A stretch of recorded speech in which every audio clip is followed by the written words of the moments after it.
You guys, I'm enjoying this book so much. Oh my goodness.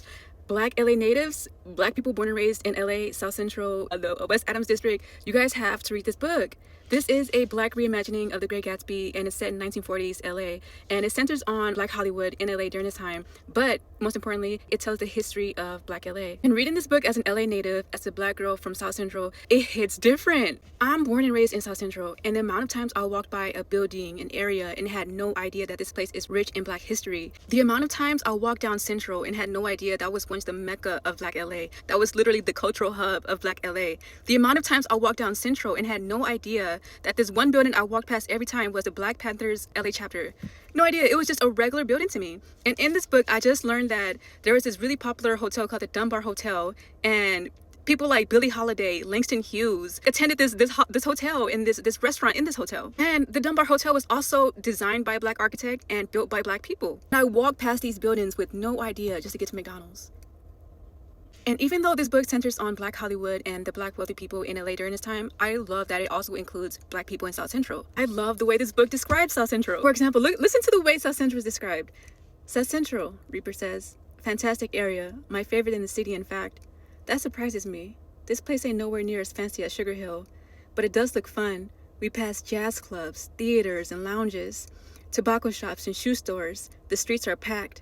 Negroes shopping and socializing. Families, couples, and singles, some dressed like they just came from church, others looking like they never set foot in the place.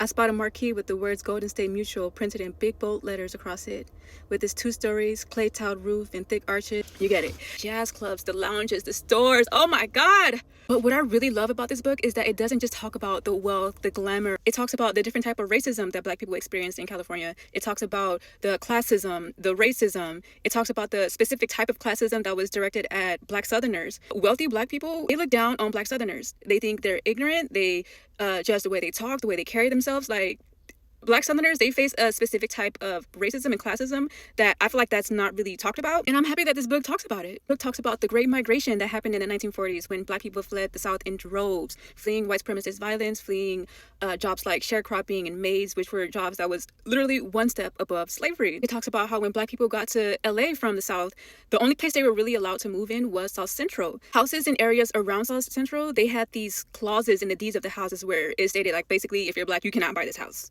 This book talks about how black people who were able to gain wealth during this time when they were actors and actresses, sometimes it came at a cost of dignity. Like, they were playing racist stereotypes in these movies. I'm enjoying this book so much. I'm learning so much. I'm learning about actresses I've never heard of. I'm having a great time. I'm not even done yet. A really good book. I highly recommend this book for anyone, but especially black LA natives.